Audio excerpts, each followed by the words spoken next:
Welcome to Beyond Sport with Fiona Stewart. In this podcast, I chat to athletes, coaches, and industry professionals about their sporting journey and the lessons they've learnt along the way.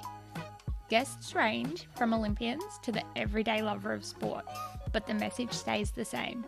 There is so much more to sport than what meets the eye. Make sure you hit subscribe on Apple Podcasts or follow on Spotify so you don't miss the release of each new episode. You can also find us on Facebook and Instagram at Beyond Sport with Fiona Stewart. I'd love to hear from you.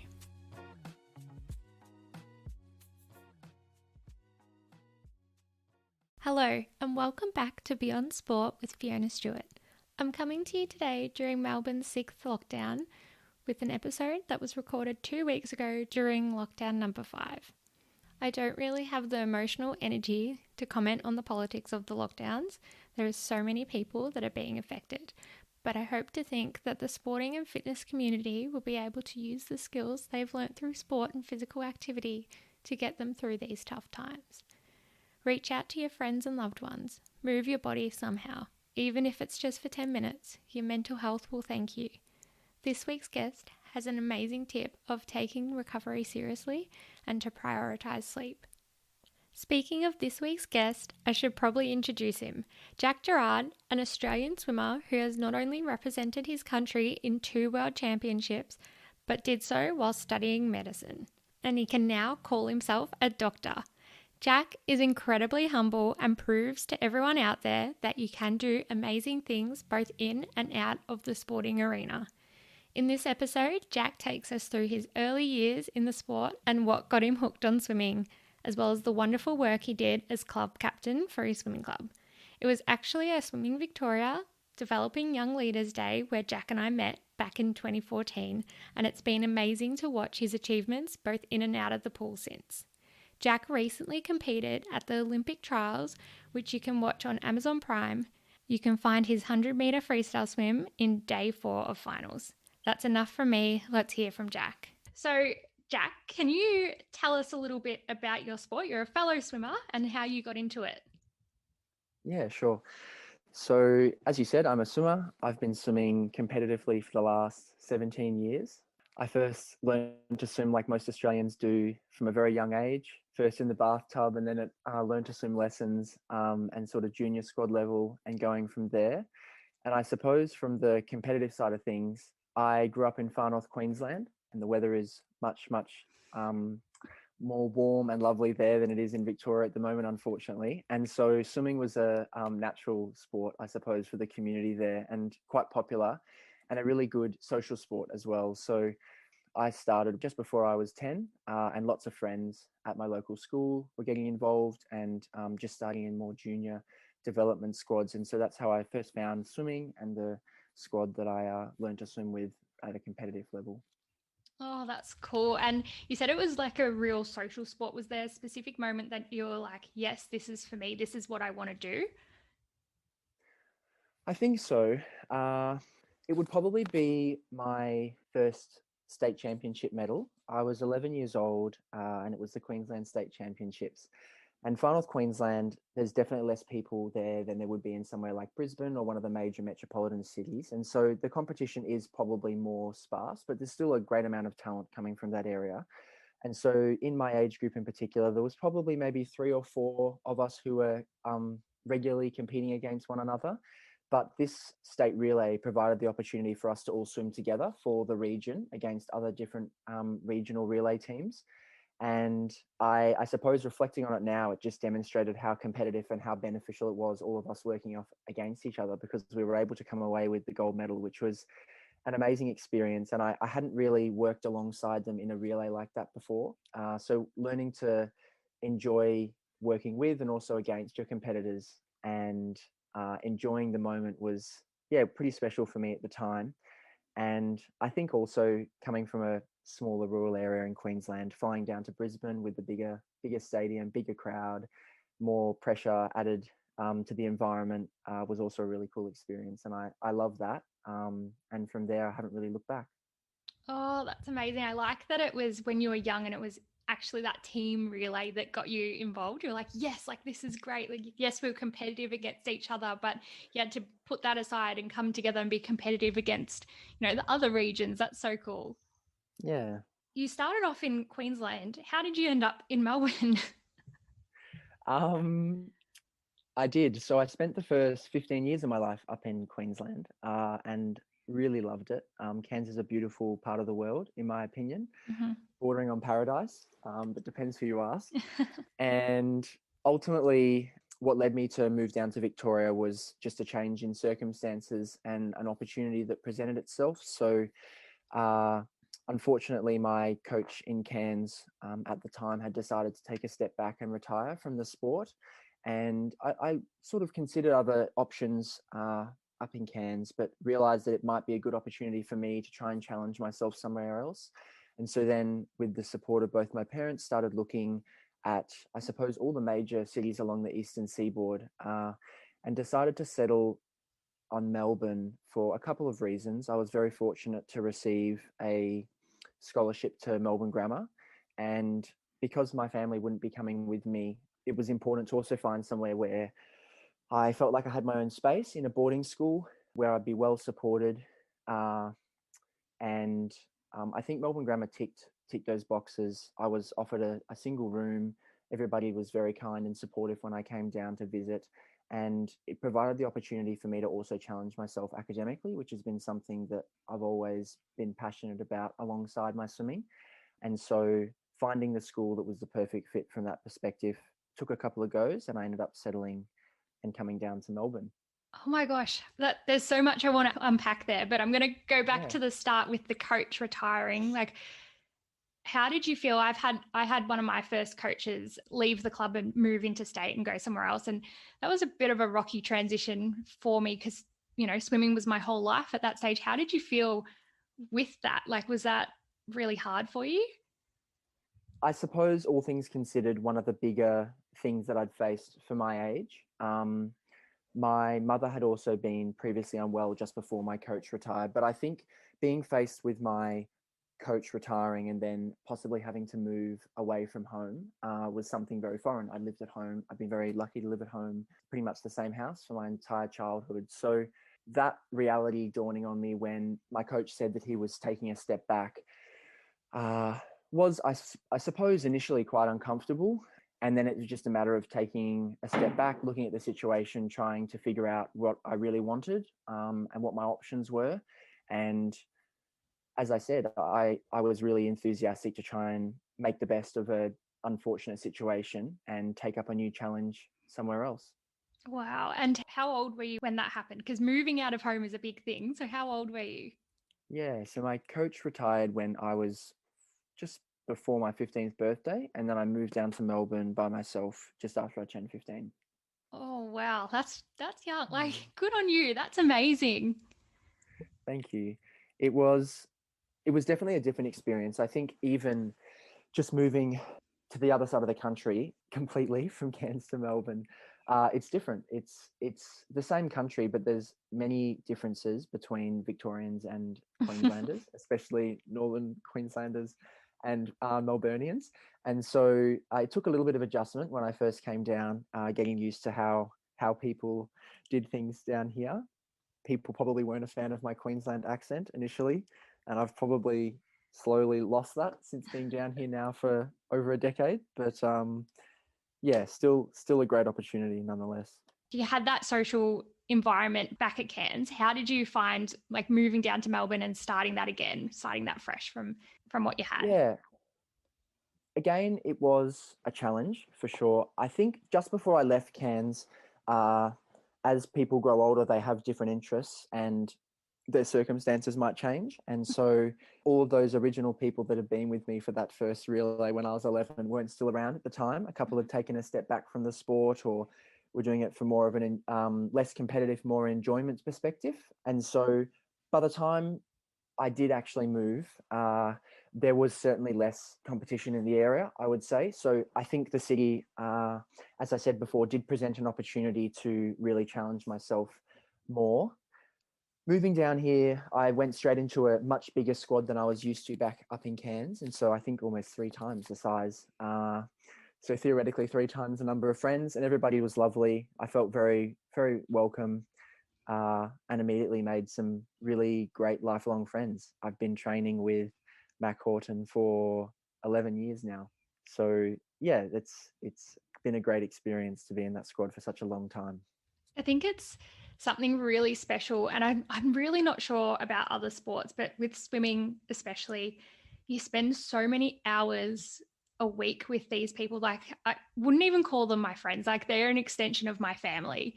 And I think it's really special that you can get such a deep bond from a group of people. And, you might all go to different schools, you might be different ages, like, there might be a 6-year age span between your squad. But the fact that you can be there for each other at the end of the day in the best moments and the worst at 5 o'clock when you're doing a lactate set and you're just throwing up lactic acid. I think that's really, really special. It is. And as you said, there's older people in the squad and there's also younger. So there's people looking up to you or trying to strive to be more like you or chase you down and swim faster than you can. And there's also people that I had the chance to look up to or learn things from, being slightly older than I was. And so, yeah, I guess coming down to a bigger program definitely allowed that. Towards the end, the program that I was previously coming from in Cairns had become slightly smaller. And so that was, yeah, another fun part of moving. And so that they were the early years in swimming. Was there any like significant milestones in the swimming journey, like wins, losses, injuries that you would like to tell us about? I think probably one of my biggest losses came after what was a huge win for me at the time. I got my first national age medal at the national short course. It was state teams at the time in 2010. And then unfortunately, directly after that, was diagnosed with a stress fracture in my lower back. And so had to take complete time out of the water and complete rest. That was definitely tricky, going from such a high to such a low. And then a lot of months of rehab and slowly getting back into the water, whilst also trying to fit in after recently moving to Melbourne. And so that was really quite tricky. And after that, I think in hindsight now, I definitely could have done things differently from a recovery and management perspective. But at the time, I was trying my best, and I unfortunately had a lot of injuries. And so, whilst there were definitely some highs after that in the coming years, also riddled with various shoulder injuries and whatnot, made it quite a challenging couple of years, really, for me and swimming, and really tested my love for the sport. Mm-hmm. However, yeah, fortunately was able to move past that. And I think probably two of the biggest highlights for me would be making the World Championship teams in 2016 and 2018. In 2016, I was really fortunate to come away with a bronze medal as part of one of the freestyle relays there. And that was an amazing experience, also getting to travel over to the US and Canada. However, I think there's probably a particular moment from the 2018 World Championships that I will, yeah, treasure and really enjoyed as probably one of my most memorable and enjoyable times competing on an international stage. So it was at as I said, the 2018 World Championships, which are in China, just west of Shanghai. And the stadium itself was a previously existing sporting stadium, shaped in a dome, completely circular, with the pool down on the floor in the middle. It had a roof and could seat just over 11,000 people, I think. And so on a particular evening, it was the 4x200 freestyle final. And all the usual suspects were there: the US, Russia, China, and obviously us. And the crowd was completely electric because Sung Yang, the home favorite, was there swimming for China. And so I was really fortunate to have the opportunity to stand up on the blocks whilst the crowd was cheering in the middle of that relay. And I remember it being so loud that my ears were just completely ringing. And I don't mind listening to loud music before I go up and race, but that was something else. And I was on the block getting ready to take over and dive in for my race. And I just had goosebumps because it was such a cool experience to be representing Australia. And I love a good atmosphere. And this was definitely a roaring crowd, and feeling the pressure just before I dived in. It was definitely a memorable moment. Yeah, that would be crazy. And it's weird, it being a relay, it's a little bit different to your individual events. And I guess, the Olympics is on right now, and you'll see that when you get on the blocks, everyone kind of goes really silent. Well, not that no one's going to see because there's not going to be any crowds, but in regular swimming events, the crowd goes silent when you get on the block. So that would have been really like exhilarating, a little bit like funny. And yeah, no wonder you had goosebumps because, it was really loud and you're like, oh my gosh, this is crazy. You're right. I suppose I hadn't thought of it from that perspective, but most other individual races, whilst you have the crowd sort of getting behind you as you're walking out before Mhm. your race in the preparation, once you're on the blocks and things are getting ready to go, is a almost eerie silence, which again is a um, an enjoyable thing in itself, I think, because all of the noise just drops down to zero and everybody's just there focused on that race. However, you're right. I think unless you're in a relay, you don't get to experience that level of noise right before you're about to dive in. And so perhaps that was one of the factors that made it such a fun, special memory. Yeah, oh, that's awesome. And we've spoken about a little bit about this before, but you have also not only been, I guess, racing professionally or internationally at, you've got a Dolphins number, Australian swim team number. So you've represented our country, but you've also completed a medical degree. So you are actually a doctor. So we should be calling you Dr. Jack. But how did you go kind of balancing, your medical studies, which in no way is easy, but also such a high time committing sport? I think with difficulty to summarize it all up. And yeah, I'm very fortunate to have been able to do both. It was something, again, I guess it comes back to talking about the opportunity for me to be able to come down here and study at a school on a scholarship whilst also trying to better myself in swimming. And yeah, be given the opportunity to study at university in medical school was a real privilege, something that I'm still grateful for and probably always will be.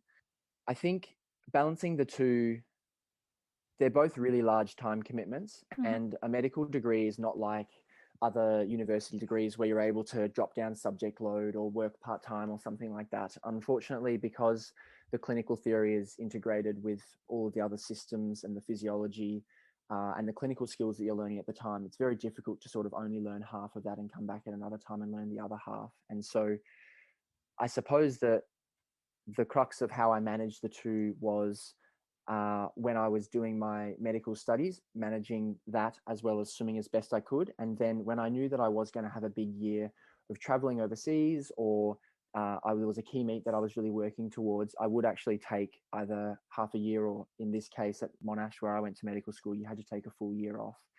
And so that allowed me an opportunity to purely focus on my swimming. And I Mhm. took a couple of years off just to focus on my swimming. First directly after school with unfortunate success. Had a shoulder injury for most of the year, but then later on in 2016, where I made the 100 freestyle final at the Olympic trials and unfortunately just missed out, and then went on to make the World Championships team later that year. I think I think I was away for around 7 out of the 12 months of that Wow. year, traveling and competing and whatnot. It was a non-option really. I had to take a break from my studies if I wanted to do that, and I'm definitely glad I did for all of the things that I learned and took away from it.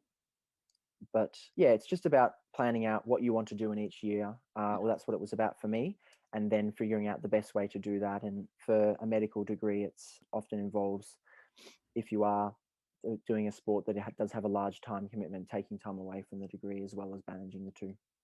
I was saying to my partner, I think it was last night, and I was saying, I'm really excited to interview you because, you have represented your country, but your career has not just been your sport. You've been actively working towards something, and it's not been, not that I'm going to bag my own degree here, but it's not been a degree in sport or something that's a low demand that you can drop down to part time. It's been a degree in medicine, like it's one of the most well respected, and it deserves to be, but the most well respected degrees out there. And yeah, it's just amazing that you've come out the other end of those tough years and you are a doctor, but also you have been a professional athlete, and that's something that's really special. And I think it's very inspirational that you don't have to do one or the other. You can try and do both and manage both, even though it's a bit tricky, but you can try. For sure. Thank you. And you're exactly right. I think one of the big things I've taken away from it is that I think you can set out to have two or multiple big goals in a set amount of time, but you just need to be realistic and understand that they might not be able to occur concurrently at the exact same time. But for me, that was trying to get through my medical studies and also make the Australian swim team. And there was definitely ups and downs. And as I said, taking years off and that kind of thing to get there. But it really, yeah, it's one of the things that I've taken away for sure, is that I think you can apply yourself to more than one goal in different areas.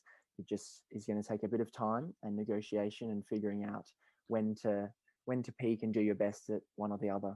Yeah, and I think with swimming, it's such a popular sport, and it's very I'm going to call it cutthroat in the selection process, because I've really noticed, especially in the last 12 months, how other sports, make the team for something like the Olympics or the Commonwealth Games. And with swimming, you have to swim a certain qualifying time in the final, and you have to place either top 2 or 3 depending on whatever event it is. Sometimes Com Games 3 go. So like the fact that you were in one of those cutthroat sports, did that kind of ever play in your mind and you're like, oh, like, why is this so difficult? It does. It does. I don't go around with a badge of honor on my shoulder or anything like that. But I think you're right. There is an element of high pressure and high stakes, the Mm-hmm. way that swimming selection works for all Australian teams. And I think ultimately, after many years, swimmers are in Australia faced with the option of either embracing that or struggling to come to terms with it, and then maybe not being able to handle the pressure as well. And so I guess with no other option really, I've learned to, as best I can, try and thrive on that environment, knowing that there's only one event, there's only one opportunity, and everybody else is there trying to do the same thing. So I think if you're able to harness that pressure and use it to your advantage and try and enjoy the environment as much as possible, it can be, yeah, a pretty special thing. So as you say, for any event, when there's only one opportunity in time to make it, Mm. it is nerve-wracking and higher pressure than other sports. But at the same time, I think swimming is a sport that's lucky to have clear qualifying times. And if you do swim faster than those A qualifying times, you automatically book your seat and you make that team. And so I know that there's other sports where things are perhaps more political or Mm-hmm. less clear cut. And so swimming is still very lucky in that way. And I don't know for other sports that have multiple selection opportunities. I think whilst it's less pressure at the time, there's more pressure to prove that you're on form for the entire season, I think, or when is the best time to peak. So I'm sure that they face their own challenges that I haven't been able to appreciate as well. Yeah, that is true. I guess you're a 100, 200 swimmer. So you have, under a minute to a couple minutes of performance that you have to put out. But imagine having to do that throughout a 3 to 6 month selection period. That would be quite difficult. And you'd be like, oh no, I had one bad race. Does this mean I'm not going to be on the team? Exactly right. And as well as that, I think if you peaked at the very beginning and got your qualifying time and you were the fastest in the field, you also put a target on the back of your head to say everybody else, this is the time to beat. And so I imagine a lot of people would leave things to later in the season, but it's how late do you want to leave it without giving yourself another chance if things don't go well, or yeah, it would be tricky. So I'm happy with how things are in swimming, Yeah, probably, to be true. honest. Yeah, Yeah, it'd probably be a nightmare for the coaches. I'd feel for the coaches trying to plan that out. exactly, exactly. Oh, well, I guess we've touched on a few, but is there any benefits of sport that has provided you as an individual that's transferred over to other avenues of your life? Definitely. Yeah, I think I've said already, I'm very grateful for what I've learned in swimming and the lessons it's taught me. It's probably three big things really that I could say I've taken away from it, which would be discipline and the discipline that I've needed to develop, resilience, and then also for me, balancing other things outside of swimming would also be time management. I think the number of hours that's required to become a swimmer at any level is enormous. You're sort of booking at least 20 hours a week in of training if you want to compete as a swimmer. And then, depending on how long you want to give yourself and how far you want to go, it can be many, many years. And whilst Most people love their squad and have a great squad environment. It's still a lot of time. The discipline involved in waking up every single day, knowing that if you don't, the impact that will have on your performance. And so learning to train yourself to just get up, deliver, and perform at your very best every day at training is something which is difficult to have from the outset and that you have to develop and learn. So I think I have done that across the many years I've been involved in swimming. The resilience is definitely possibly the biggest thing I've taken away personally. In any sport, you have highs and lows, whether it's injuries or losses or disappointment after not qualifying for things. And you also have highs where you've achieved a goal or you've been able to come away with a new personal best or a result or a medal or make a team, whatever it might be. And so learning to deal with those extreme lows when other people are having their extreme highs, and also managing your own emotions when you've had a really great result and other people perhaps might have not done so well, is a great skill. And coming back from the lows, it's hard, especially if you have multiple in a row, but that's what you have to do. So being able to learn that is definitely a valuable skill. And then, as I said, time management for me, learning how to balance both medical studies and swimming side by side. In the full tilt of my medical degree, I was probably doing 35 hours or more of placement a week, and then trying to do over 20 hours of swimming alongside driving leaves little time for sleep or anything else outside of that. And so figuring out every single way possible to manage my time as best I can was also a skill that I was fortunate to have a fair bit of practice at. Yeah, oh, I really like those. And I guess, I don't know if it's sport specific, but they're probably the three that I kind of learnt from swimming as well. And they do, I guess, transfer over to your daily life and you use all three of them. Being a doctor, they'd be quite important, I guess. Like, yeah, you're definitely not in an easy industry in terms of you need resilience. You might have one really hard day at work, but it doesn't matter. The next patient you see, you need to show up for. So yeah, that's very, very, very important, especially in the year that we've all just had. Exactly right. Exactly right. And I think both outside of sport, but also in sport, people's resilience has been really tested this last year. It's been a challenging time for everyone, really challenging. And I guess it's great that we've still been able to come out and have the Tokyo Olympics on the other side of such chaos for so long. Mm-hmm. Uh, and I think everybody's been affected differently. I I would say that it's fair to say Victorian swimmers have been locked down more than any other state, and so it's probably been a bit of a tough trot for them. And like any other sport based in Victoria, unfortunately, there's just been a lot of lockdowns here. And so you're right, absolutely, building resilience through that alone has been a big thing for many people, I'm sure. Yeah, definitely. And I know, not that I actively swim nor compete at the moment anymore, but the fact that I was able to kind of draw back on those tools that I had learnt in those early years, it kind of, that and a little bit of wine got me through last year Yeah. and that long lockdown. I just look back and go, okay, well, how would have I dealt with that if I didn't have those skills that I had learnt through those years, through those injuries, through those disappointments, through all those hard moments where you can't see your friends because you're training or you've got a competition, and it's not at all the same. But I kind of was able to build on that platform that I had already built when I was 15, 16, 17, and work on it. Yeah, absolutely. I think you've hit the nail on the head. I think a lot of people would be able to recall on other skills they've learned. In particular, those people who've previously competed in swimming in the past, all those skills would have, I'm sure, served them well in lockdown. Is Yeah. there a lesson that you've learned along the way that you want to share, either to yourself, that 15-year-old that was moving down to Melbourne, or someone up and coming? Definitely lots of things that I've learned during my time in swimming, and also balancing out things outside of swimming alongside my sport. I think we already touched on the fact that balancing, I think you can set yourself multiple goals both in sport and outside of sport and achieve those, and just recognizing that they might not both occur at the exact same time, and it might take time and patience and resilience and commitment like we've already discussed. But I think it is possible. And in a sport like swimming, where so many people do struggle to navigate that as they go through the more senior years of high school and academics or other things outside of their sport, call them to have alter their commitments in life. I think I've been fortunate to try and understand that it is possible with the right support network and with the right skills. It just takes patience, time, and understanding that it might not happen.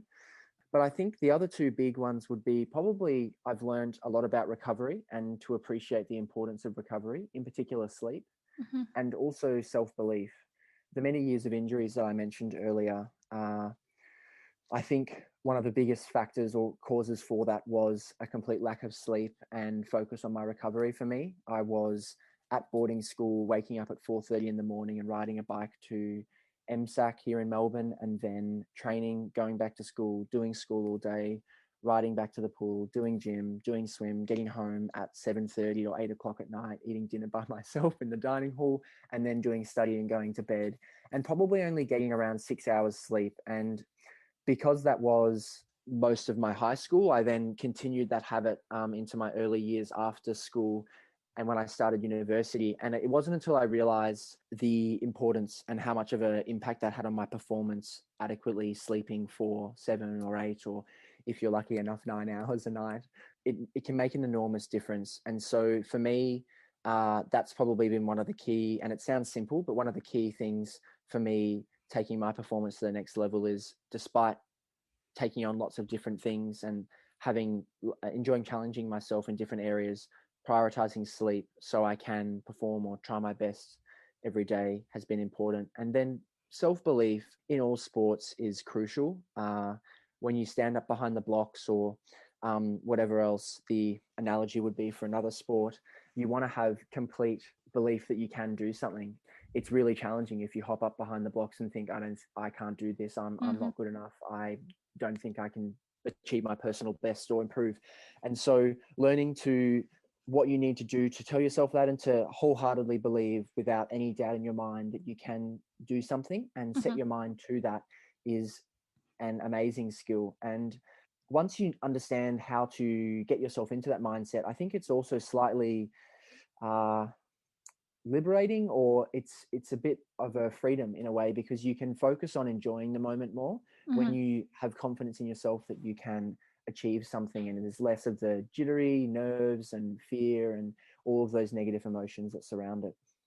Oh, that's awesome. And I'm going to take that advice, not as medical advice, but you're a doctor and you just said that sleep is really important. So I'm going to take that as permission to nap whenever I want. Highly advocate for that. Yeah. No, but it's really interesting. And it's good that you say that, because sleep, and it does sound simple, but it impacts so many, and you obviously know way more than what I would know in terms of your body and how it functions, but it does impact way more things than, we kind of give it credit for. And I think, I know myself, I need 8 to 9 hours of sleep. Otherwise I'm a nightmare. And my family and my partner could probably attest to the fact that they know when I don't get enough sleep, because everything goes downhill. So yeah, I really, really like that recovery is such an important part of your performance. And then also believing in yourself, like they're kind of both looking after your physical and mental health rather than pushing to that next level. It's looking after yourself, and then your body will push and do what it needs to do to perform. Yeah, exactly right. I think they are, objectively speaking, probably quite basic things people would think, but to master them both is very challenging, and something that I probably haven't mastered. And yeah, so crucial. So getting those things right from the get-go, and then continuously working to improve them and make sure that you are getting your recovery right and that you have full self-belief is invaluable, I think. 100%. And the self-belief, when you were saying that, it just made me think back to the first time I swam a 200 fly. Yeah, that's a classic, I think. And I think anyone who was a swimmer and had to compete in a 200 butterfly, thank you to my coach who made me do that. I actually made the boys at training, because there was no girls that day. I don't know why. They must have known that we were doing butterfly set. And they sat at either side of, we had a short course, so a 25-meter pool, and they were cheering me on. So each lap, I just took it one lap at a time. And then I went into that race on the weekend, and I knew that I could at least make the distance and not drown. Yeah.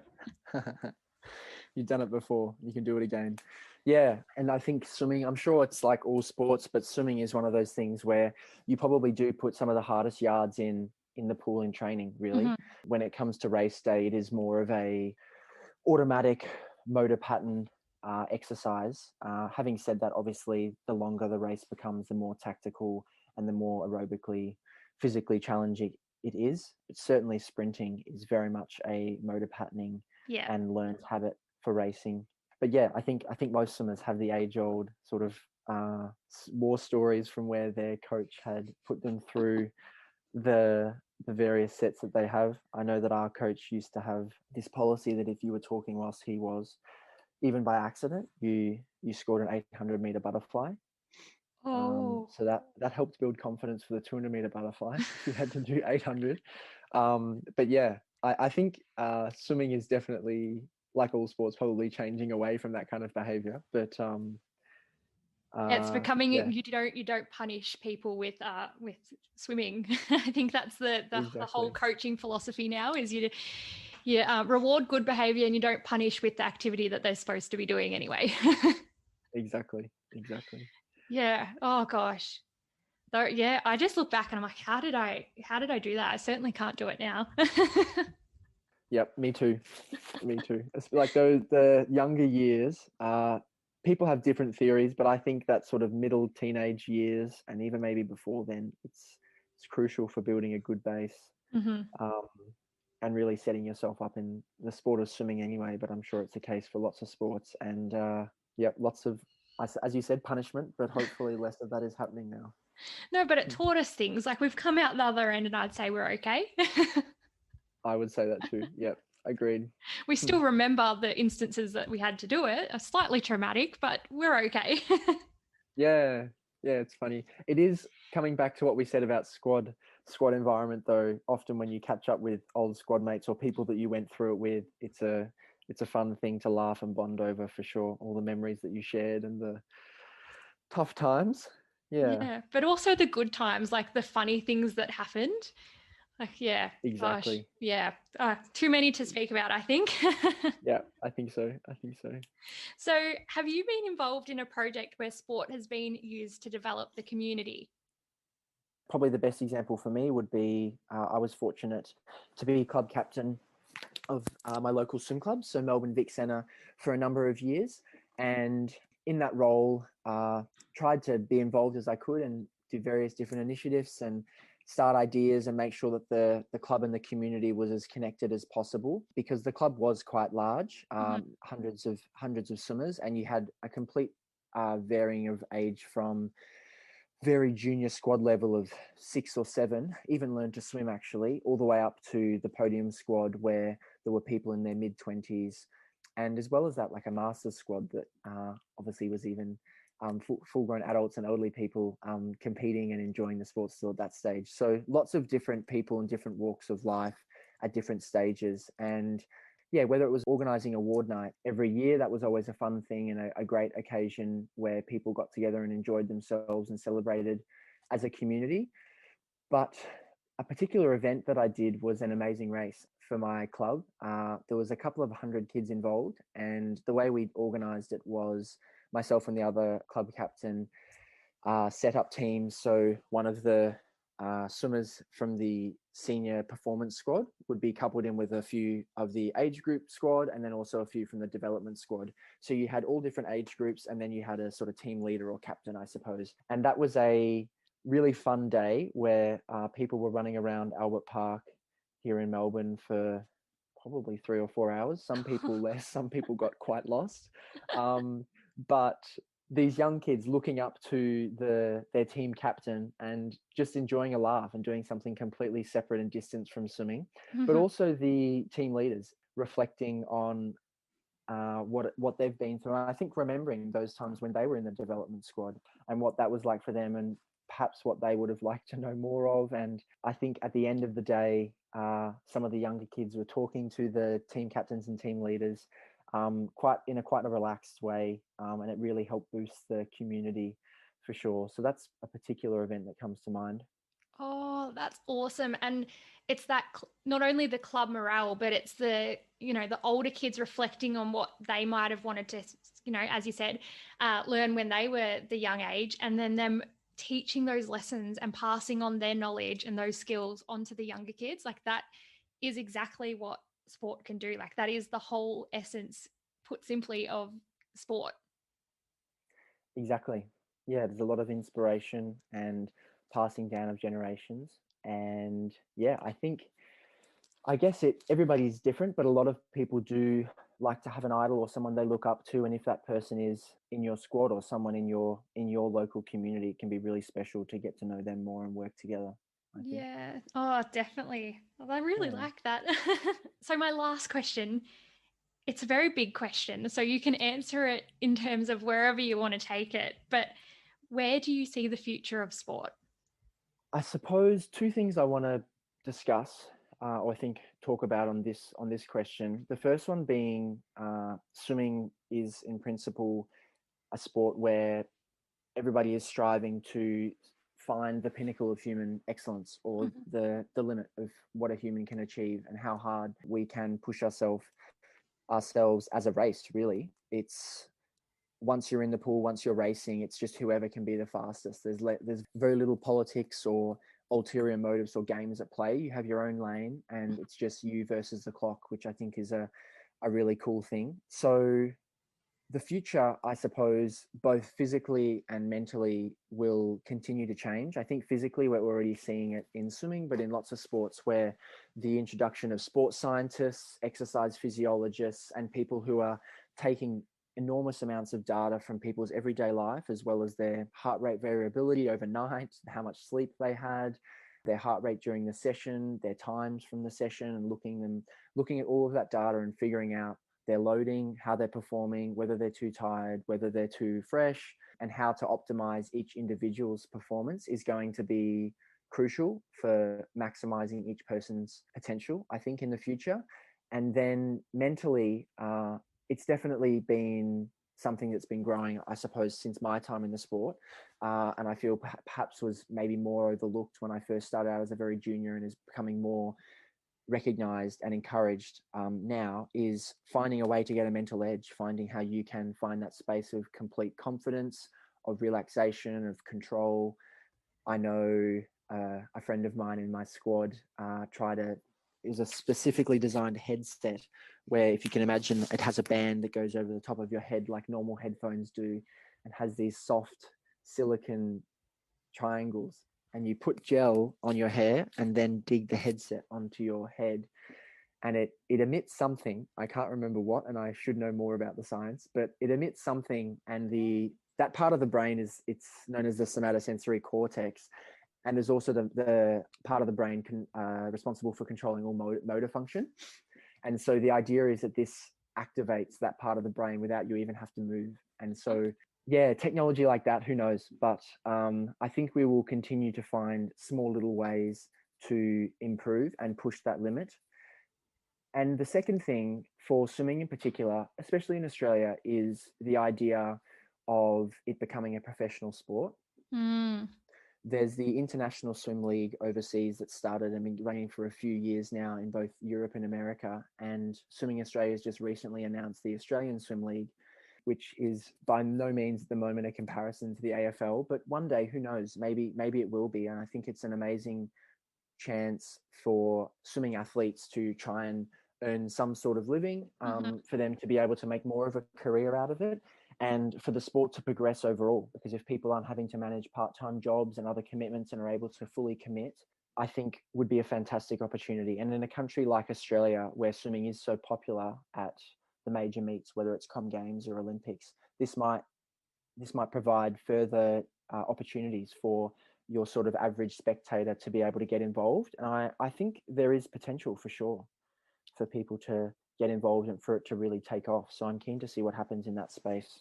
Yeah, definitely. And I think it's really important in terms of turning it into more of a professional sport rather than, I guess it's kind of the old school amateur sport model where, you kind of race at those big meets, the Olympics, the Com Games, but it's not something that you really win a lot of money for. So it's not actually the old term definition of a profession, because you're not really getting paid to do it. So I guess, yeah, that is going to make it more popular. And maybe I even just think in terms of what the parents tell the kids, and maybe they won't go, oh, you have to be if you're sporty, you be an AFL player because you make 100 grand or more a season. And they'll be like, oh no, if you want to be a swimmer, you be a swimmer. They're not going to, take them out of that sport when they're 12 and put them somewhere else, because, maybe they could make money being a swimmer. And not that that's the reason why you should continue a sport, but it's certainly a reason why, you don't have to stop it. Yeah, exactly. And I think it just promotes the whole profile of the sport, because if you've got this domestically, for lack of a better word, I suppose, happening, and the spectators attending these domestic clashes with different cities or teams, I think it would completely revolutionize the sport. And whether it ends up becoming something like tennis, where Grand Slams are everything and the Olympics and Commonwealth Games aren't as important, I think is a very long way away, if ever. But I think it would change things, and I think for the better, because there's just more opportunity for people to get involved and race and have fun. And I think if you look at it in terms of Olympics, it's just going to, make that high level, the people that are always finaling at these Olympic trials, like it's just going to raise it further and further and further, just extra racing opportunities. Yeah. I think you're right. There would be, what we've seen with the introduction of the ISL in Europe and America, is they've changed the format of your standard sort of heats and final session of a swimming competition to make it much more spectator friendly, and probably, to be honest, less athlete friendly from a cool down, warm up, swim down perspective. But ultimately, if that's going to be what gets the best engagement and take the sport to that next level, then I think the sport can adapt and figure out the best way to perform under those circumstances. And yeah, whether if it's becoming more of a team based sport with more relays, lots of sprinting. I know the ISL's in a short course pool, so you can have a very small on deck area with a close grandstand sort of spectator experience. I think there's definitely potential in a country like Australia for it to be a great thing. Oh, you have just brought us around in a full circle, because you finished it off with relays, and that's the thing that started you loving the sport. So 100%, like that could be more kids who maybe we would lose to team sports going into swimming, because it is more team friendly. Yeah, exactly right. I hadn't thought of it that way. But if they're looking up to this league and they're seeing swimmers race in relay after relay with teammates, and there is a team that's clashing another team, and there's that sense of camaraderie and community. Yeah, who knows what will happen. It's exciting. Before we end, the future of sport, we did a development day with Swimming Victoria. Was that what it was called? A leadership development day in 2014, I'm going to say. Even then, like where I look back at where the sport was 7 years ago, was that 7 years ago? It was. I think maybe even more. It was a while ago. Yeah, like all of those years ago, I see the progression. So I just think, like when we were 18 and 19, I just think of 18 and 19-year-olds who are sitting in now 2021 and see the future that they have. I think it's really exciting to see how far sport has come, but also how far sport has to go, and the changes that, can happen in such a short time. Like it's under 10 years. I think it's, really, really exciting. And yeah, it's amazing to throw back to memory lane with you, but also to hear your opinion on sport and the lessons that you've learned, and what benefits you've had from it. So thank you for coming on. Thank you so much for having me. You're right. I think reflection is a powerful tool, and it's always going to be interesting to see where sport has come and also where it goes. But thanks so much for giving me the opportunity to chat with you today. My pleasure. Thank you for listening to this episode of Beyond Sport with Fiona Stewart. This is a completely independent podcast that has been created to share the journey and lessons of top-level sporting professionals, but also your everyday lover of sport. If you liked this podcast, I'd really appreciate if you could leave a review and share it with someone who you think would also enjoy it. Until next time.